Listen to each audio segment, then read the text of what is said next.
Hi, I'm Donna, the Transdimensional Twin Flame and the Afterlife Artist. I'm here with session 26 of the channeled journals that I am creating with my friend MELAFON, who is the extraterrestrial, actually one of them, that was found at the Varginha, Brazil 1996 UFO crash. This has been one of the most well-documented extraterrestrial UFO experiences in history and is widely accepted to be true.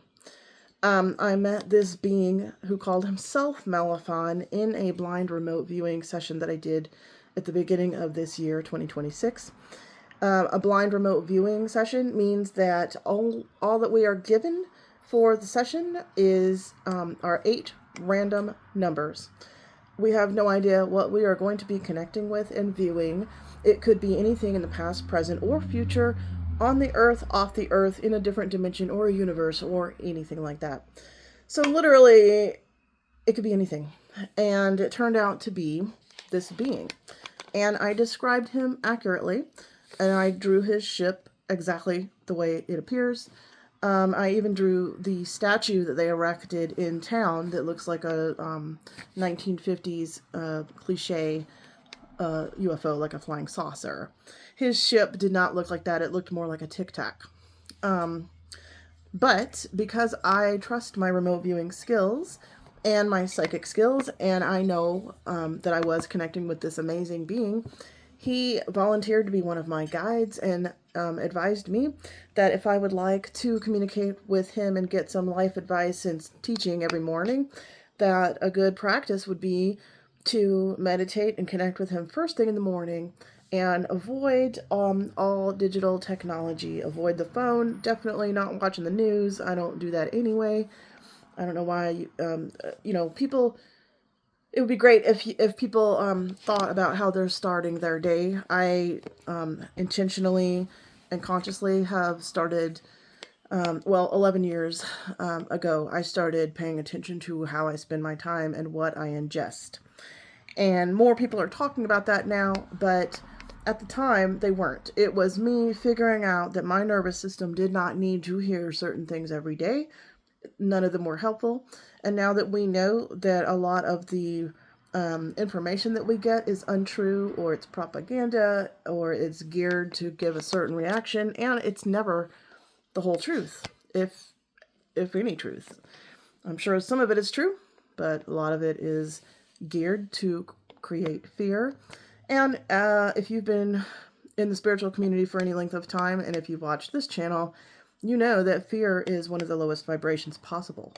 Fear and grief and despair, they're at the low end of the scale. So is anger and jealousy and those emotions. They all come from fear. Like anger is a cover emotion. Usually when people are angry, they're angry because they're afraid that something else is going to be taken away from them, So, MELAFON reiterated the fact that you don't want to get up and immediately bombard yourself with the human world and all the things that are geared to take you off track, to hypnotize you and keep you in a weakened, disempowered, and passive state. The more the powers that be can keep you in fear and in fight, flight, or freeze mode, the better it is for them, but the worse it is for you. So, if you want to change that, take it into your own hands and change your habits. It's takes a little bit of practice to fully get used to a new habit, but it's really not that hard. Once you realize what is causing your distress, just stop doing it.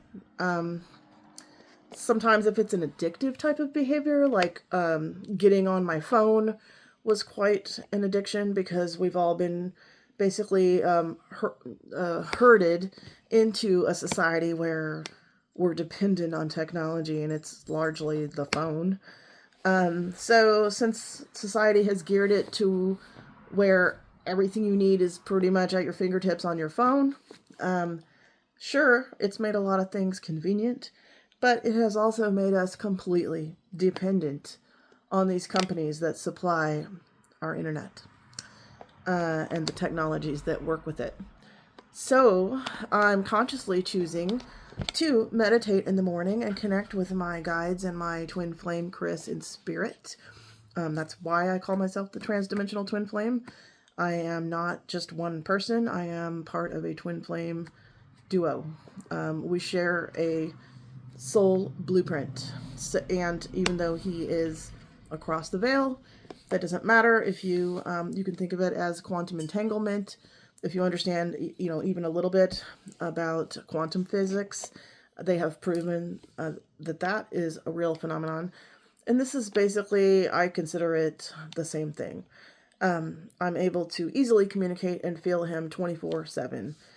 So, what MELAFON is teaching me basically are some new habits. Because even though I don't watch the news, I would still get up in the morning and check my email and go on Facebook. And I've been trying to just get off social media for years, so I don't really interact on there anymore. I would just check it real quick because it's a habit, it's an addiction that I was choosing to continue because there is a choice there. So I wouldn't necessarily get super involved in it, but I would still open it and just check for a second. Now all I use it for is my public blog called the Transdimensional Twin Flame Living in Two Dimensions. And I also have a personal page. My Donna Nova page is just my personal page. So I'm basically just documenting my journey, my interdimensional life with my twin flame, Chris, and our really excellent after death communication and channeling. And we do create art together. We're visionary artists. I channel him, and the energy of the goddess and the higher realms come through my artwork. And the crystals that I also charge and sell because I am a crystal healer. And the same thing with my jewelry designs. I'm a visionary jewelry designer as well. And all of my designs come with that amazing high vibrational energy of the goddess. So, that being said, the reason I can do all this is because I don't spend a lot of my time being distracted by the things that society wants you to be distracted by. I see through it. I reject it, and my time is mine. So now, when MELAFON asks me to get up in the morning and work with him, I'm more than happy to do that. My day starts out better. I saw a statistic lately that said that I've seen a few. One of them said that people who watch the news first thing in the morning are about 70% less happy than people who don't, and I fully believe that. It could be even more. That was an old quote. I'm sure it's probably more now. And that if you get up in the morning and you instantly start your day by checking all these things and getting bombarded with the news of the world and all your responsibilities, you're setting yourself up to sabotage anything good that was coming to you, because now you've activated the beta brainwave state and more hyper alertness from the get-go as soon as you get up. Think about this. I don't think we were supposed to get up and start running immediately. You don't want to get on that hamster wheel as soon as you wake up, do you? So really think about what you do in the morning. This is from MELAFON himself.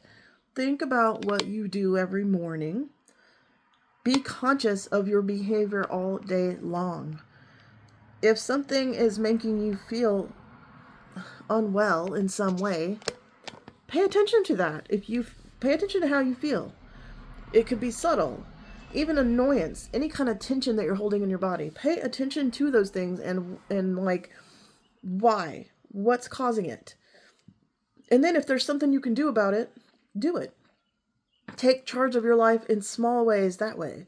Not everything about metaphysics and healing and spirituality has to be some major complicated thing with like certain terminology, It's about mindfulness and awareness of yourself and your habits. And that's what MELAFON is mainly teaching us. So I decided to record these journals for myself, because sometimes when I'm channeling, I mean, I'm awake. I'm not completely out in a trance, because I am writing things down. So I'm still using my left brain and my right brain at the same time. But I still forget what he says because I'm not thinking about it. I'm just writing what he says as fast as I can. It's more like, it's channeling, so it's like automatic writing. So I record these because I get to reread them, say them out loud, explain them to people if I need to fill in any context, which actually solidifies the concepts for me. So this is my practice. It's for myself. And if anybody else benefits from this, great. I'm sure MELAFON would love that.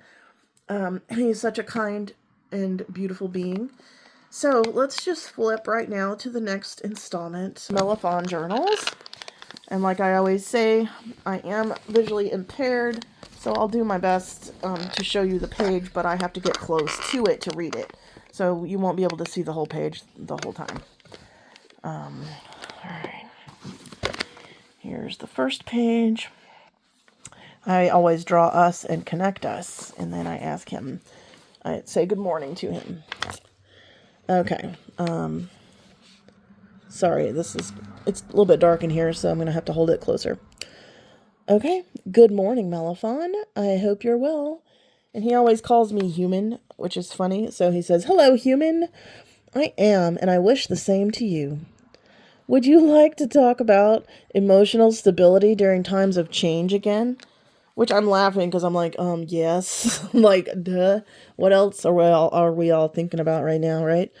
So I said, seems like that's what's on the menu these days, the mental menu, so yes.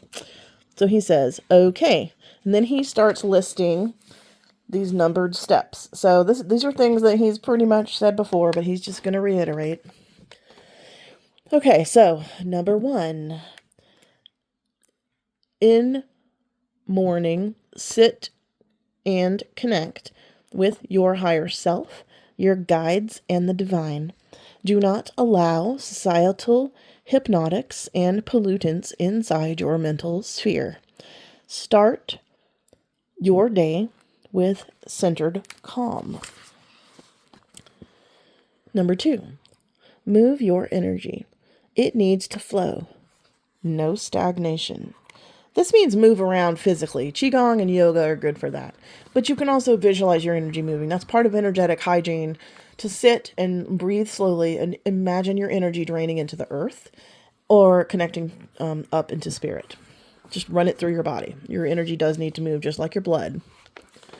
When energy gets stuck, that's when we have emotional problems, and then eventually they will come and turn into physical problems, because your energy is supposed to flow always. Getting stuck in stagnant energy, you'll be able to tell. So then, number 3, release any tension in your body. Do a full body scan and release anything resembling tension down into the earth. That goes along with what I was just saying. If you've never done a body scan, all it means is to sit and breathe slowly in and out, follow the breath. And when you're calm, just start scanning your body, going from head to toe, or vice versa, and pay attention to every single part of your body. Your toes, if you start at your feet, do every single part of your body, and purposefully relax it all and release tension into the earth. You're going to notice that you hold a lot of tension in certain areas, maybe your back, maybe your chest, maybe your neck and your jaw. We hold a lot of tension in our head. So he's saying, when you're slow breathing and just sitting in silence in the morning, when you get up, also just do a body scan and release the tension that's there. Because if you don't, it's sort of an unconscious thing that's just around all day long. We put up with a lot of tension that we don't really realize is there. So that's number 3. Number 4, talk to your bodily ecosystem. Explain that you're safe and that the ego may rest while the higher self takes over. Reassure all the parts of your ecosystem that you wish to work in harmony and peace. This is a good one, and I've talked about it before, about how the ego is not really supposed to run your life. It's not supposed to make your higher decisions. It's not geared for that, and that's not its goal. You have to know what the motive of your ego is, which is to keep you safe, which means the ego is controlled a lot by fear and will say things to make you not do things because it'll talk you out of it because it wants you to be safe. So it's like, well, are you sure you want to buy that scooter? Are you sure you want to go to that place with those people that you don't know? Just whatever it is. Your ego wants to keep you safe, so it'll come up with all kinds of reasons why you shouldn't do things. And it's not helpful for spiritual expansion or for knowing yourself. The ego is not the expansive part of you. It's the part of you that makes you feel separate and small. It's not the part that connects to the higher realms and the divine and to everyone here on this planet. So, know what your ego is supposed to do and what it's not. That's one of the most important things to learn on a spiritual journey. A lot of people never learn that, and that means they're not on a spiritual journey. I mean, you could be on a journey of finding out that you never were on a journey because you stayed in your ego the whole time, and spiritual journeys are not about the ego at all. They're about learning what the ego should do and what it shouldn't do. So your body is an ecosystem. You can talk to the parts of your body. You can talk to all your cells. You can do it in your mind. You can ask all the parts of your body to show you what they need. You can communicate with them just like you can with anything else in the non-physical. Of course, this is physical, but they don't have a physical voice. So you can telepathically do all this and basically inform your bodily ecosystem of changes and what's going on. And even if you don't believe it, just try it. It can't hurt you to try it. That's how I approach these things that I hear in spiritual circles. When I hear these concepts, I don't think to myself, well, that's stupid. What I think to myself is, I wonder if that could work. And then if I feel called, I try it. And that's the way I can tell if it works or not, is if I try it. Instead of dismissing it. Dismissing things without trying is closed-minded. But, not knowing the answer, being honest about that, and then simply being open and trying things is the most intelligent thing you could ever do. Okay, so you can talk to your body. It is an ecosystem. All of your cells are conscious. Everything is conscious in some way around you. Not just your body, but everything. Okay, so number 5. Sit in thoughtlessness, peace and silence, full silence, no music even. Here's the next page. Get used to unplugging from external noise and internal mental noise multiple times a day, even for a few minutes. A reconnection to the higher mind and calming the nerves, the nervous system. So basically he's just saying, take a time out, take a break, be quiet for a few minutes, several times a day, and just reconnect to your center. That's pretty simple. Everybody can do it. It's just a matter of, are you aware enough to make time to do this? You can set an alarm on your phone. You don't really have an excuse to forget anymore because we all have phones. So this is just something that you're either dedicated to doing this or not. So it's not like you can't. It's actually pretty simple to meditate for a couple minutes. You don't even have to meditate if you don't like that word, although it'll be the best thing you ever did. When you sit in silence, complete silence. Maybe you're in nature or at the park for a minute, or just sitting in your office or your room in your house. Just take time out and be quiet several times a day. You need this. People don't realize how much noise there is everywhere. Even in the background. We don't need constant noise. It's not natural. You're on overload with stress, probably because you're constantly having input when you weren't designed for it. So you're going to have to take it in your own hands and give yourself some peace. Okay. So number 6, flow your energy down into the earth for stability and grounding, and up through your crown for higher consciousness connection. Flow it in a loop. So I've talked about this before, but what I do is I spin the energy, kind of like a double helix, but it doesn't have to be too streams. I twirl it clockwise up through my central channel and out through my crown chakra. And then I also spin it the other way, going down into the earth. The spinning seems to be the natural order of things. The goddess showed me how the universe was created, and it was a spark of energy that then she started spinning. This was her. It started spinning, and then as it spun, it elongated. And when it elongated, it turned into a spiral. And then it got longer and longer, and then it looped over. It's a spiral, then it looped over itself on both sides and came and connected at the bottom, which is the shape of the tube torus, which is the shape, of reality. It's like a donut, and the goddess was the one that created that. So you can imagine that when you're sitting and meditating or just sitting quietly. You can just imagine a golden column of golden white light energy moving up and down through your system if you want to. You can tailor this to whatever you want. There's no really right and wrong to this. But it does actually move your energy. You would think that it's just hokey and some kind of little imagination game, but it works. Okay. Number 7. He says, Qigong or yoga are useful here too. Yeah, Qigong and yoga help you move your energy as well. They're geared for that. Yoga means the union of the body and the spirit, and that's what I believe. I don't really do yoga, so I'm not an expert on that, but I do Qigong, which is the ancient Chinese version of yoga with flowing movements that are meant to move your life force, or Qi. So they are especially good, and they're good in the morning, because when you do it in the morning, it makes you feel great all day long. Okay, number 8. Meditate even for a few minutes. Make it easy to drop in at any given moment. Here's the next page. Now second nature. Okay. He's saying if you meditate regularly, even for just a few minutes, you will be able to eventually just do it instantly with no problems. You won't need any prep. It's not that hard.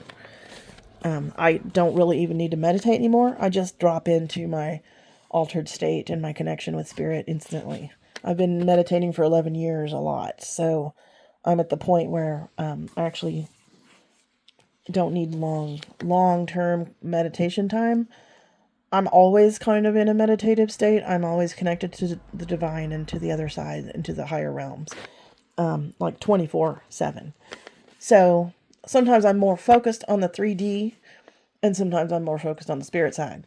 But it's not hard for me to connect because I've been practicing this for all these years. Okay, so number 9. The only thought is whatever issue you'd want resolved. What worries you ask for resolution and insight from the higher realms, from your guides. But don't try mentally to figure it out. This is an exercise in calming down the monkey mind. Too much mental spinning and not enough divine connection is most people's issue. Okay, so sometimes when I'm channeling, I skip words and don't make complete sentences, but that's a good thing. That means that your mental left brain, like the mental part of you, is a little bit turned down, and that's because the part of you that's connected to the non-physical is turned up, the right brain. And then that's what you want when you're channeling. So what he's saying is you don't try not to think about anything. Just let your thoughts go. You don't have to try. Don't push them away.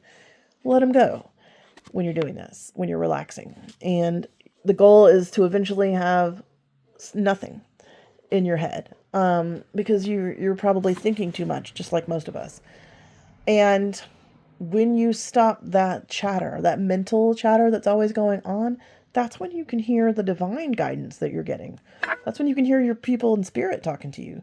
That's when you can get inspiration that is actually divinely given to you, because it always is. Divine inspiration never comes from us in our egos, in our minds. It comes from higher realms. We're just conduits and the antennas.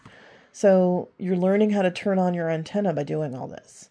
And the solutions to your problems will come so much easier because they come from someone that knows more than you. It's common sense.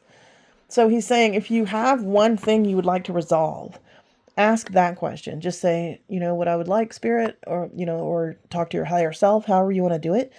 Just say, I've got this issue and this is what I'd like resolved. And then leave it. Just put it out there and leave it. And just let it, sort of clear your mind so it can reconfigure and come to the proper solution in a more direct way instead of a confused way. Because your thoughts aren't getting in the way. Okay. Number 10. Remain still, silent, and at peace for as long as you can. Nothing else. Repeat throughout the day as needed every day. So you don't have to do this for very long, but do it for as long as you can. That's all he's saying. Here's the next page. Come back to the 3D, feeling calm. Don't engage the egoic mind. Remind yourself it never had the info you were looking for. It never did and never will. The higher mind and the higher connection does. Feel relief at this knowledge. And, okay, number 12. Go about your day from a calm, clear perspective. Choose positivity. Choose peace. Make that your baseline state at all times. Practice this. It becomes second nature and you can eventually do it instantly and easily. That's what I was just talking about. When you practice this enough, this just becomes your baseline vibration, your baseline modality. You've broken out of the overactive amygdala of the fight, flight, or freeze response. This is healing. This is healthy. And this means you have a balanced nervous system, a regulated nervous system. Most people don't. I know very few people who have a regulated nervous system. And the ones that I know that do are all serious spiritual practitioners. Okay, so number 13. Go with the flow. Allow synchronicities to guide you. Only a peaceful, balanced, and aligned person will notice subtle synchronicities and nudges. The language of the guides and the higher realms. Follow this unique map created just for you. Read reality and go with that flow with ultimate trust in yourself and the divine, including your guides, loved ones in spirit, your other versions of your own self from other realities, and the goddess and God. You aren't always supposed to know the answer or the outcome or all the moving parts. Sometimes all you need to know is that you're secure in yourself and your ability to navigate and choose the best options that present themselves. That, along with trust in the divine and all the help you have there, is all you need to move forward under any circumstances. Again, I'm sorry that I can't keep the whole page in this screen, but I can't read. Okay. Cut out the clutter. Soften the noise. The truth is behind these distractions. The truth is simple, supportive, and loving, because truthfully, we never die, and all is as it should be. Well, that's true. I'm not saying everything is always peaceful, because it's certainly not. But you can learn to remain in peace and not continue to let outside circumstances and people dictate your inner state. If you're letting other people and circumstances always dictate your inner state, then you're not in control of your own energy. That's what that means. Okay, thank you so much for listening. I know this was a longer one, but all this information to me is useful, and I assume that if it's information that I can use, that it might be helpful for someone else. So if you watched all this, thank you for watching, and I hope you have a great weekend.